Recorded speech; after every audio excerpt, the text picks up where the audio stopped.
Bem-vindos a mais um episódio do Futebol à Portuguesa do Fair Play.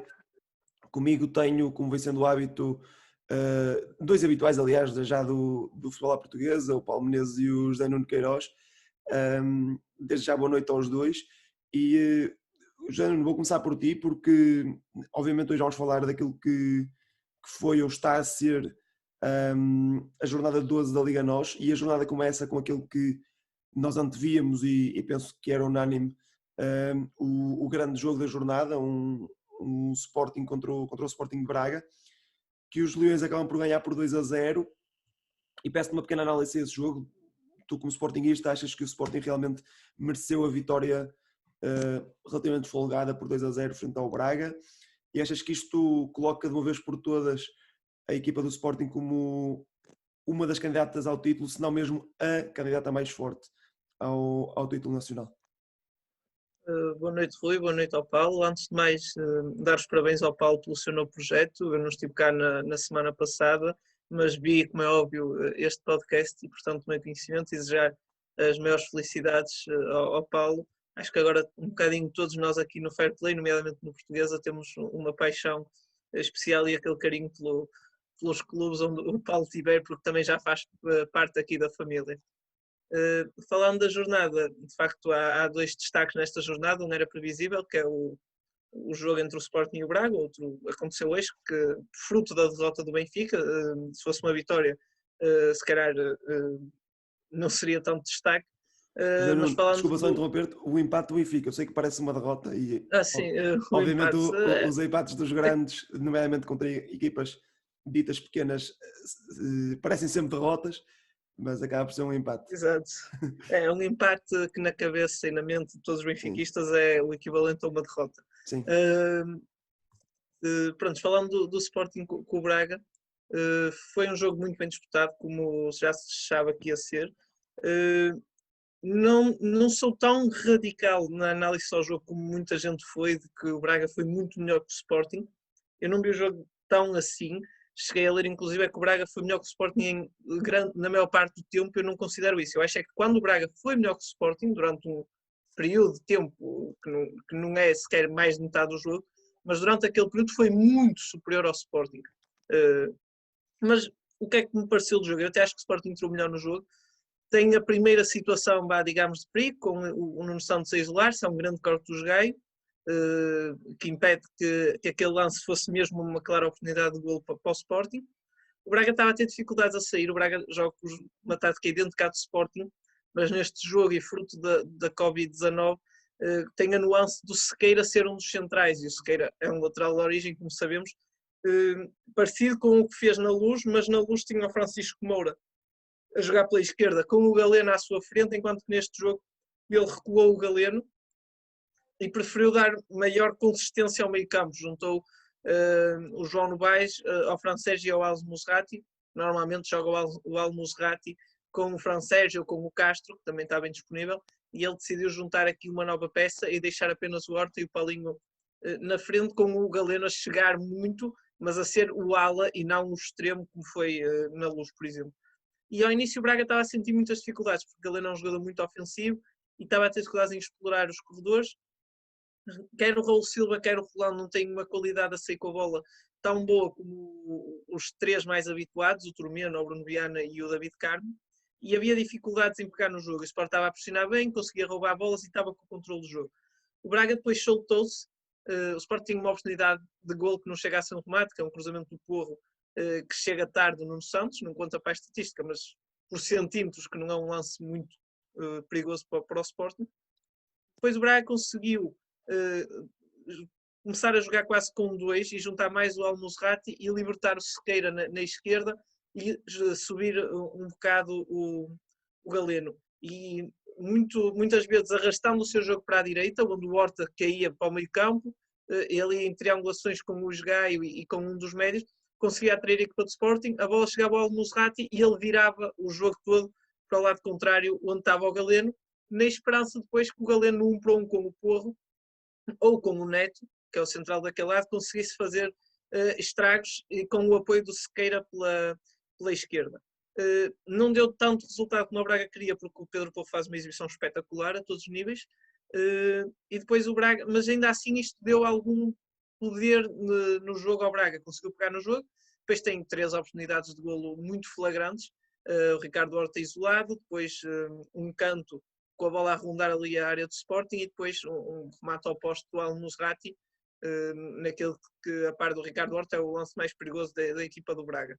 O Sporting tremeu ali, felizmente o intervalo veio em boa altura, e este é o período entre os 30 e os 45 minutos em que eu considero que o Braga foi muito superior ao Sporting, e não aproveitou as suas oportunidades. O início da segunda parte começa com um susto para o Sporting, mas tecnologia diz-nos que o Paulinho está a 13 centímetros adiantado e confiando na tecnologia é portanto um golo bem anulado. E depois o Sporting, na sua primeira oportunidade, há muito tempo no jogo, tem a felicidade de fazer golo, numa má abordagem de Sequeira que não deu Nuno Santos, e com o Pote a jogar mais por dentro e não tanto pela ala, o Sporting ganhou outra. O Sporting, no caso Pote, e indiretamente o Sporting, Pote ganhou outra preponderância no jogo, começou a aparecer mais e faz mesmo o golo. E a partir do 1-0 eu acho que o Sporting controlou praticamente todo o jogo. O Braga, na segunda parte inteira, e se excluirmos o golo anulado a Paulinho, tem 2 lances de perigo. Um deles é o remate de Ricardo Horta para a defesa do Haddad, que eu parece-me a mim, e o treinador do Sport referiu isso, que o joguei parte de posição irregular, o que com VAR significaria que caso fosse golo, seria um lance anulado. E depois tem um cabeceamento do Paulinho já aos 85, em que tem condições para fazer melhor, mas cabeceia muito torto ao lado. E a partir do Sporting pegou no jogo. A segunda parte acho que é toda do Sporting, porque tem essa felicidade lá está de não sofrer e marcar logo a seguir, ou o VAR anular o golo. E depois pega no jogo e depois as substituições não foram felizes para o lado do Braga e foram muito felizes para o lado do Sporting. A entrada do Mateus Nunes, a quando da saída de um dos médios do Braga, transformou aquilo que era a superioridade do Braga no meio-campo numa desvantagem no meio-campo. Yuri Medeiros muito perdido em campo, porque ao ter Galeno, Yuri e Ricardo Horta, mais o Paulinho, ficou confuso o papel do Yuri Medeiros, que caía na esquerda em cima do Galeno, não é bem um médio, pode jogar nas costas ponta-lança, mas o Ricardo Horta flete muito para dentro para essas posições, e o Yuri cresceu mais quando o Galeno saiu do jogo. Depois, quando entrou o Schettine, pouca profundidade do banco do Braga por causa das lesões, não ajudou também, o André Horta nem saiu do banco, o Schettine já saiu tarde e não teve interferência no jogo, enquanto que o Sporting, com a entrada de Sporar, desequilibrou o jogo, no lance, na oportunidade que teve, desequilibrou e o Mateus Nunes finalizou, ou seja, é quase tudo banco, porque o Tabata desvia de cabeça, o Sporar faz a jogada e o Mateus Nunes marca, os 3 jogadores que vieram do banco, e o Braga teve um ou outro remate prensado também, nomeadamente um do Yuri Medeiros já mais perto do fim, que o Coates prensou, o Fedel tem outro, mas lá está, situações algo esforçadas em que os jogadores de Sporting responderam bem, e por isso eu acho que no fundo a vitória é justa. Eu ressalvo raras exceções, eu acho sempre que as vitórias são justas, se não houver erros clamorosos do árbitro, ou se não houver, e se for um massacre total de uma equipa, naqueles dias que acontece uma vez na época, e que não ganha, normalmente são justos, porque o Braga teve as suas oportunidades, o Sporting também. Nós até se formos ver as estatísticas ao goal point do XG, dos gols esperados, as duas depois acabam com 0.9. Ou seja, as oportunidades, digamos, equivaleram-se. A diferença é que o Sporting marcou as deles e o Braga não. E o futebol faz muito disso. O futebol é criar oportunidades, mas depois é preciso marcá-las, porque o que fica na história é o resultado, e o Sporting marcou, ganhou, e o Braga fica aqui num problema, porque é certo que o Braga não é um candidato assumido ao título, mas Salvador nunca escondeu o sonho que tem, e chegou até várias vezes a apontar algumas datas, como gostaria de ser campeão até X, e parece que esta época vai ser difícil, porque já está a 8 pontos do Sporting, e se fosse só esse o problema é que depois tem o Benfica e o Porto no meio ainda, não é? Não chega só a apanhar o Sporting, é preciso apanhar os outros.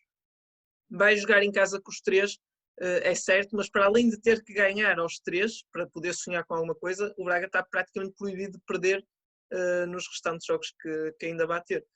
E para responder à última pergunta que fizeste, se Sporting é candidato ao título, eu continuo a ter algumas dúvidas se o Sporting vai conseguir manter isto por esta boa onda por muito tempo. Há equipas que começam a causar umas dificuldades ao Sporting. O Belenenses acho que foi a equipa que mais dificuldades causou ofensivamente ao Sporting. Acho que ainda causou mais que o Braga. O Farense causou muitas dificuldades, mas foi defensivo, mostrando que uma equipa fechada e coesa pode abanar aqui o Sporting. E o Sporting continua a ter alguma falta de profundidade aqui ou ali, ainda não se fez notar, ainda não começaram as suspensões, há muitos jogadores à bica, mas ainda não ficaram suspensos. Também ainda não teve lesões graves, o Nuno Mendes foi só um susto. Pode ou não ser importante. As pessoas estão a dizer que agora o mês de janeiro é decisivo para o Sporting. Eu acho que todos os meses são decisivos, não é só para o Sporting, é para todos. Claro que o mês de janeiro sempre que há jogos é decisivo, não é? é decisivo. E quer dizer, se o Sporting passar o mês de janeiro com sucesso, as pessoas vão dizer que o mês de fevereiro é decisivo, e se passar o fevereiro vai ser o março. Eu percebo que o janeiro tem sido muitas competições. Em janeiro serve para o Sporting, serve para o Braga, para o Benfica e para o Porto, não é? O Braga perdeu agora com o Sporting, o campeonato já são outros objetivos. Vai agora jogar na Taça da Liga, vai ficar decidido em janeiro quem é que ganha e quem são os três que fracassaram no objetivo. Sim, Há jogos da Taça acaba por ser um ponto de quase reflexão daquilo que está a ser a época e de preparação da segunda metade da época, não é? É um bocado isso, e uma equipa com algumas áreas, vamos supor, o Braga perde agora. Depois vai jogar agora com o Benfica na Taça da Liga, até pode perder com o Benfica, ou chegar à final e perder, perde também a Taça da Liga. Não acredito que vá ser eliminada a Taça Portugal com o Torriense, mas logo no início de fevereiro, se chegar às meias finais, pode apanhar um dos grandes, ou seja, em pouco período de tempo, o que eu quero dizer é que se correr tudo mal, pode efetivamente ficar logo de fora em pouco tempo, a época acaba para estas equipas. Mas eu acho que o Sporting não é a melhor equipa, ou seja, a nível dos jogadores, tem um coletivo forte, tem uma união boa, está a ganhar. Eu acho que o objetivo é continuar jogo a jogo. Agora vem o Nacional, campo difícil, e há que ganhar ao Nacional. Claro que enquanto Sportingista, e nós dizemos muitas vezes que só olhamos para nós, mas é claro que é bom ver os rivais a fracassar aqui ou acolá. Uma coisa é ter o Benfica a 2 pontos, que se o Sporting perder, o Benfica ganhar, o Benfica vai para primeiro, estando a 4, o Sporting ganha a 4 do Porto e Benfica, agora o Sporting ganha uma margem para poder até perder um jogo e continuar na frente, e isto animicamente para os jogadores do Sporting, numa eventual caso de uma derrota, não é tão penoso como a primeira derrota cair logo para segundo lugar. Seria uma facada, digamos assim, mais dura no grupo. E por isso acho que vai ser um bocado assim, e eu não vejo o Benfica e o Porto a descolarem muito, ou seja, eles podem perder aqui ou acolá, mas eu acredito que o Sporting também vai perder aqui ou acolá, e o Sporting nunca vai chegar a um ponto na época em que eu diga, meu Deus, o Sporting vai com um avanço tal que já está quase decidido isto. Não acredito que isso vai acontecer, acredito que eles vão morder ali os calcanhares, e o Sporting vai ter uma segunda volta em que tem que ir à Luz, ao Dragão e a Braga, e ainda tem que receber, obviamente, o Benfica neste mês de janeiro na sua casa. Eles também vão ter que jogar entre si, é certo, mas o Sporting tem que ir à casa dos três, e de nada adianta ter feito pontos com o Braga, ter empatado com o Porto e até fazer um bom resultado com o Benfica, se depois perde logo 9 pontos na segunda volta no confronto entre os três. Paulo, o Sporting é cada vez mais um candidato ao título, e é como o José não disse, o Benfica acaba por perder pontos nesta jornada, mas já lá vamos. Sobre o Sporting, duas questões. Primeiro, se vês realmente o Sporting como o mais sério candidato ao título. Eu acho que a pergunta acaba por ser um pouco falaciosa, porque quem está em primeiro normalmente será sempre o que está em melhor posição para ganhar o título, mas nem sempre é assim em Portugal. E a outra pergunta prende-se um bocadinho com aquilo que o José nos falou sobre o mês de janeiro, que acaba para muitas equipas por ser um mês de decisões, de definir ao certo os objetivos até o final da época. Como treinador, e obviamente tal como o José mencionou, acabaste por pegar num projeto agora, e isso acaba por ser também uma decisão da equipa, ou seja, acaba por ser também um tempo de mudança nas equipas quando querem mudar de treinador. Vês este mês de janeiro na Liga NOS como o mês decisivo, não só para o Sporting, mas para a maioria das equipas, como um mês de apontar baterias para o seu objetivo final, ou acaba por ser um bocadinho como o José Nuno disse no início, é mais um mês, é sempre decisivo? Olá, boa noite. Mais uma vez, obrigado pelo convite para estar aqui com vocês, e obrigado ao José Nuno, que não tivemos a oportunidade de falar depois da notícia de eu ter entrado aqui no Lusitano de Moinhos, e é bom saber que vocês ganhamos mais adeptos, mais apoiantes, nem que seja à distância. bem precisamos, porque é um grande desafio e vai ser, o objetivo está muito difícil, mas pronto, vamos trabalhar todos para o mesmo para conseguir ser mais fácil, ou menos difícil. Ok, em relação à primeira pergunta, eu acho que o treinador do Sporting tenta se calhar dizer que vamos jogo a jogo, também para não passar a pressão para os seus atletas. E se tivermos em conta que os seus atletas, a maioria são muito jovens, poderia entrar aqui numa dinâmica de pressão excessiva, de que poderia ser contraproducente, e então ele tenta se calhar libertar-los dessa pressão, vai dizer que vai jogo a jogo, também para que o seu foco seja jogo a jogo e que não seja pensar se calhar em jogos mais importantes ou no final da época.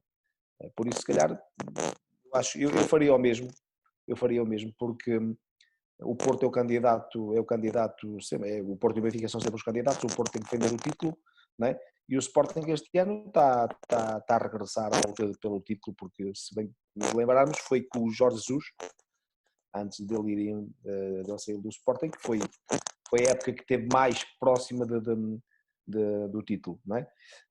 Por isso, acho que vão alongar este tipo de comunicação, esta estratégia de comunicação, que para mim é uma estratégia de comunicação, e bem, para não ter pressão demasiada dentro do balneário, dentro das cabeças dos jogadores, e levar jogo a jogo. E acho que tem funcionado, porque acaba por ser a equipa que tem mais bola barragem em mais pontos, ainda não perdeu, é a única equipa que não perdeu, e a diferença de gols também tem 28 contra 8 sofridos, e isso traduz-se no primeiro lugar com 4 pontos de diferença para os dois rivais. Depois, falar um pouco também, se calhar, aqui do jogo do Braga. Acho que o José Nunes já disse tudo, né? Fez aqui uma análise perfeita, que tanto serviria para o Carlos Carvalhal como para o Ruben Amorim. José Nunes, tens que fazer aí uma análise a ver se eles te contratam, pá. Uma análise assim detalhada e minuciosa, como estavas a fazer. Realmente eu vi o jogo, estávamos a trabalhar na sede do clube, na sala de imprensa onde a gente trabalha, temos lá o nosso gabinete montado, e depois já estávamos fartos de ver os jogadores e de ver filmes do nosso adversário, e eu disse, olha, vamos ligar aqui a Sport TV e vamos ver aqui para relaxar um bocadinho o Sporting e o Braga. Foi um bom jogo, foi um grande jogo, com duas equipas com futebol muito idêntico, a dinâmica ofensiva, futebol positivo, futebol de ataque, as equipas equivalerem-se muito, porque os treinadores, mais o Carlos Carvalhal, disse que pronto, como são sistemas idênticos, encaixaram uma na outra, e acabou por haver muitos duelos individuais por esse motivo. Depois o José Nunes disse aqui tocou aqui numa questão que é importante, é o dominar e controlar, que às vezes parecem conceitos muito, muito iguais, mas há algumas diferenças, porque se calhar na primeira parte o Braga teve algum domínio, mas o Sporting, se calhar com a sua estratégia, poderia ser estratégia mais não digo defender, mas fechar espaço e depois roubar no erro e contra-atacar, talvez sem bola conseguiu controlar, não é? E depois de se apanhar a ganhar, se calhar continuou a controlar, porque estava o resultado a seu favor, para levar para conseguir o objetivo, que eram os 3 pontos. Depois, acho que há um jogador muito decisivo em todo este jogo. Para mim foi o Adan, foi o guarda-redes, porque conseguiu segurar o resultado com 2 defesas estrondosas. Para mim valeram golos, é como se fosse um golo ou 2, né? Acabou por haver aquela estrelinha que também o Ruben Amorim disse, que vocês já sabem que eu sou um treinador com estrelinha, não é? Que a tal sorte, a tal estrelinha que ele fala. Eu lembro-me do Carvalhal ter falado que eles mereciam um pouco mais o intervalo. Ele falou, se fôssemos contar as oportunidades de golo flagrantes, podíamos estar aqui a falar de um 3-1 ao intervalo, queixou-se um pouco da falta de eficácia, mas pronto, isto joga-se a pontos, joga-se e para ter pontos quem marca ganha, e soma pontos, e a outra equipa se não marca mais golos ou tantos golos não ganha ponto nenhum, e vão somando. E eu gostei muito daquilo que o Ruben Amorim disse na conferência de imprensa, porque ele é muito natural nas suas respostas e é muito realista. Ele disse que depois que a equipa teve que trabalhar todos uns pelos outros e que os rapazes estavam de parabéns porque souberam, não digo sofrer, mas souberam defender o resultado e trabalharam todos para isso e que se agarraram uns aos outros. Isso significa que também há um espírito de ajuda, há um trabalho em equipa, um espírito de equipa muito forte e não há equipas vencedoras se esses comportamentos coletivos ou esses aspectos emocionais para mim tem que começar no balneário não existirem. Depois houve uma análise de José Nuno muito curiosa, que é o aspecto do Galeno.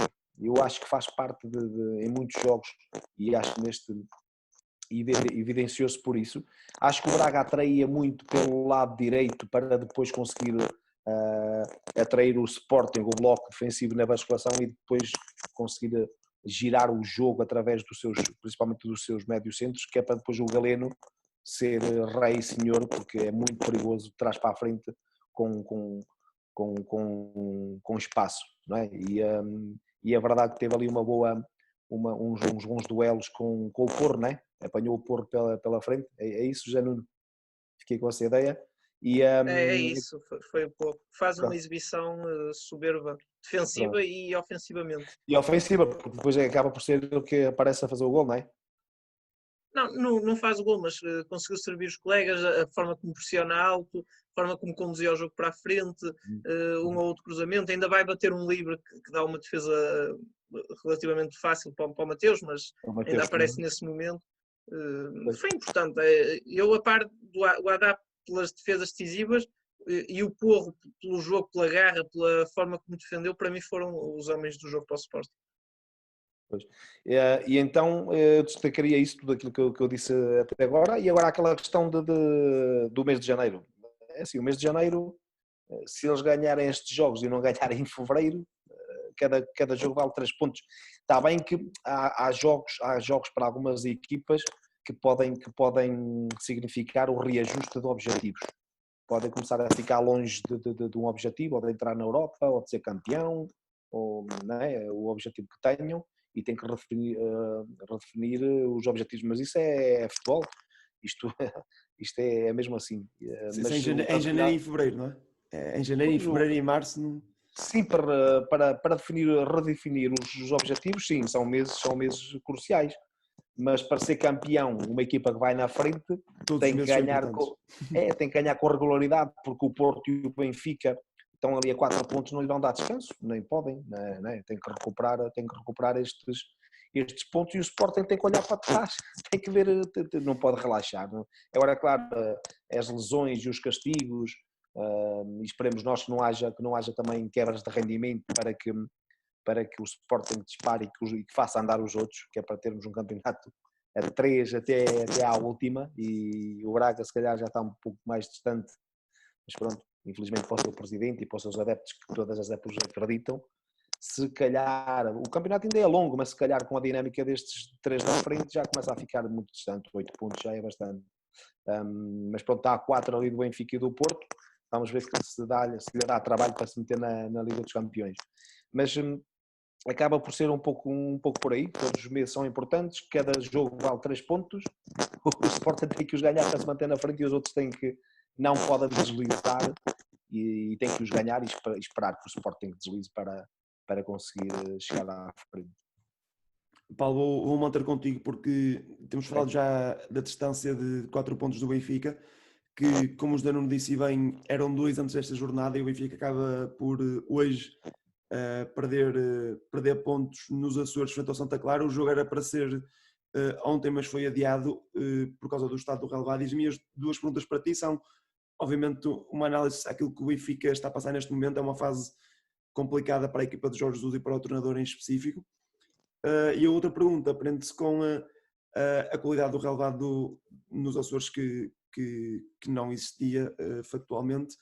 E de que forma é que tu vês estes adiamentos por estas falta de condições que vemos na Liga NOS? É assim, acho que no futebol mundial, esta situação de adiamentos, ou por Covid, ou neste caso por questões climatéricas, acho que já estamos mais habituados do que aquilo que estávamos antes, há um ano atrás, não é?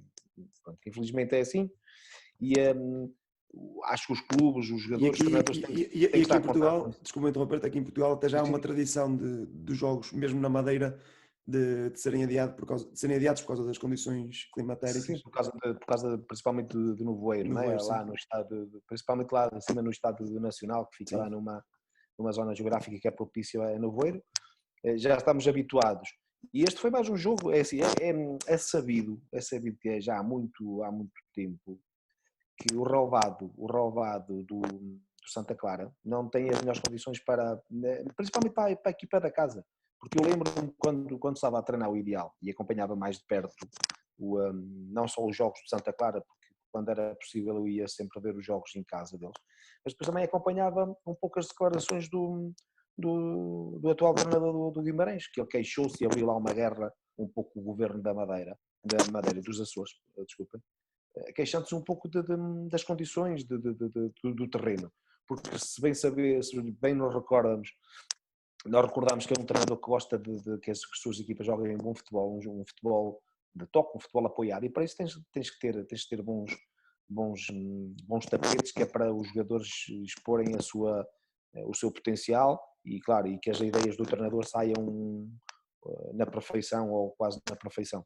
E é um pouco por aí, porque podemos estar a pensar que as fortes chuvas que caíram, se a qualidade do relvado não é melhor, é capaz de não ter, se calhar, também de estar nivelado da forma que devia estar, como outros poderão estar, para escoar a água. Também poderá ser por aí, mas já é um problema recorrente, já é um problema já não vem de agora. Pronto. Eles queixavam-se muito e com razão. Eu lembro-me quando estava no Leiria, quando chegou o Manel Cajuda, eu era um dos scoutings do Leiria, e nós treinávamos na Marinha Grande, porque o estádio do Leiria foi interdito, lá com problemas com a autarquia. Então nós fomos para a Marinha Grande, jogávamos na Marinha Grande e treinávamos na Marinha Grande. O campo de treinos era muito mau, era um anexo à parte, ao lado do estádio, fora do estádio, era um campo muito mau. Então o Cajuda chegou e disse, não, eu para ter qualidade no meu treino, para ter qualidade no meu jogo, tenho que ter bom relvado. E para poupar o relvado, principalmente na semana que jogo em casa, vou para o sintético. É um pouco impensável. Futebolistas como o Oblak, tínhamos o Oblak, tínhamos o Schaffer emprestado também pelo Benfica, o Oblak e o Schaffer, tínhamos o Moraes, que tinha sido campeão europeu pelo Porto, ou seja, e mais. Eram jogadores da Primeira Liga, estar a treinar no sintético, o que é certo é que era uma alternativa para dar alguma qualidade ao treino, para dar alguma qualidade aos exercícios.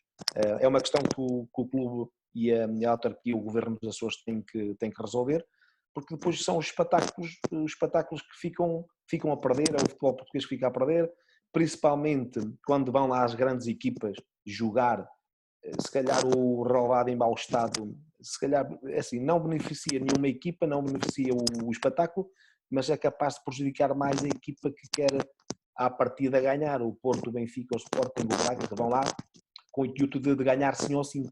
E a equipa que está para destruir, entre aspas, ou para jogar no erro e sair no contra-ataque, se calhar o piso é mais adequado para se aproveitar desse aspecto. Infelizmente é assim.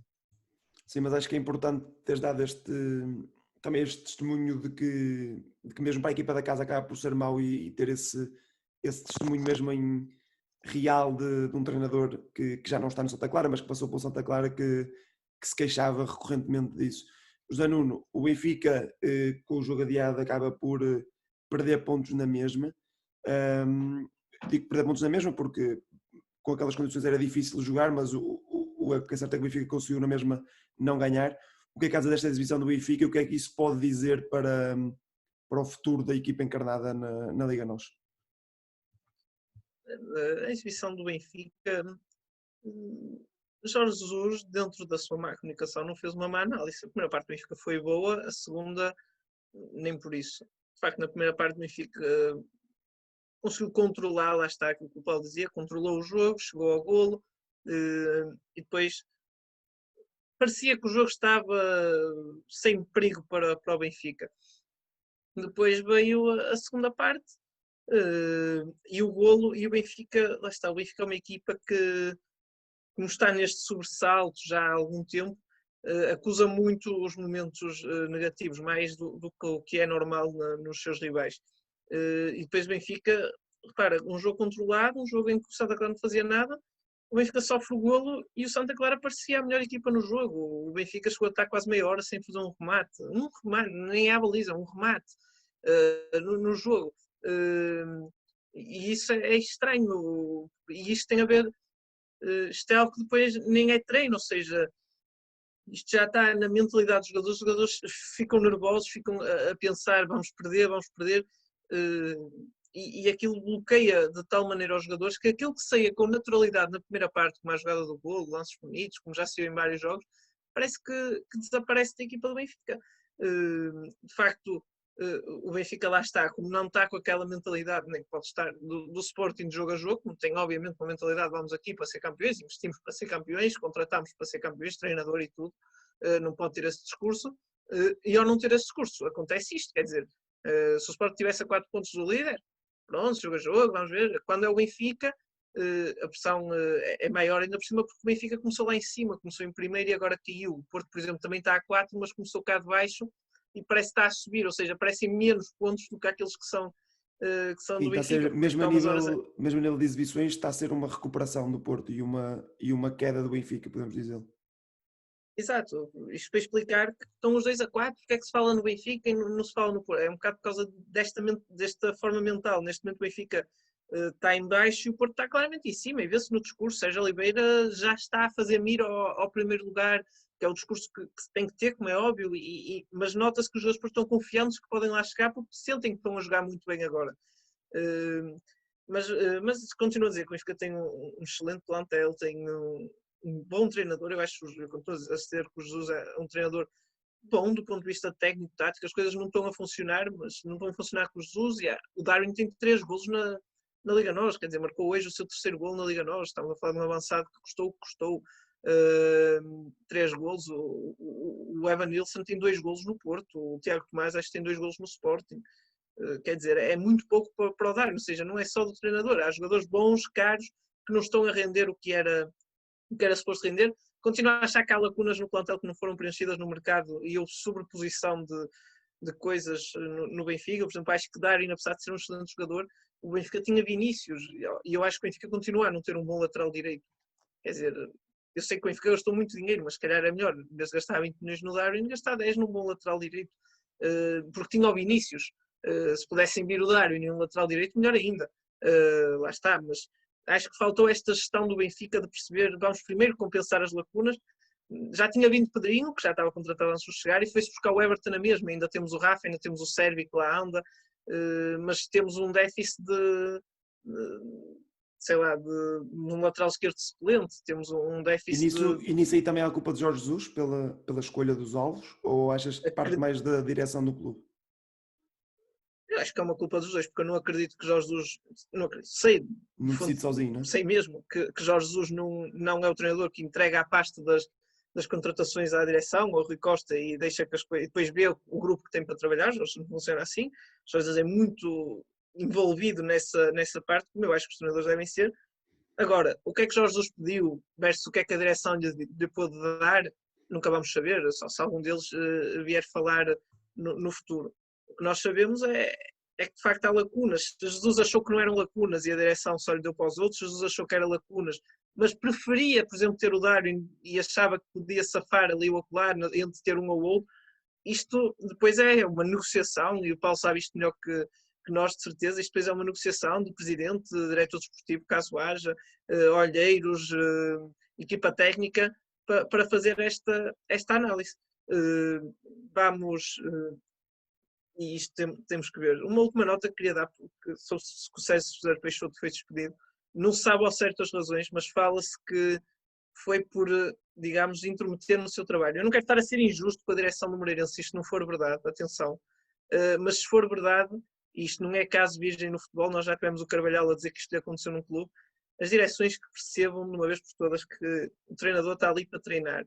Quando corre mal, o treinador leva com as culpas. Quando corre bem, também tem que levar com o mérito. Mas deixem-no fazer o seu trabalho como ele acredita. Se é verdade que houve interferência da direção em escolhas do Moreirense, não interessa se era para o jogo com o Porto, até podia ser para um jogo da taça contra uma equipa de 3 escalões abaixo do Moreirense. Não pode haver... A direção, se não tem confiança no treinador, não o vai buscar. Não pode dizer para jogar A, B ou C, porque quer vender A, B ou C, ou quer potenciar A, B ou C, o empresário da A, B ou C pediu. O treinador é que sabe para aquele jogo quem é os melhores jogadores e eu não acredito que haja um único treinador no mundo que vá para um jogo e escolha jogadores que ache que não são os melhores para aquele jogo. E por isso, mesmo que seja um treinador, o Ruben Amorim é muito benfiquista, se calhar, mas está a treinar no Sporting, ele vai meter os melhores para o Sporting ganhar.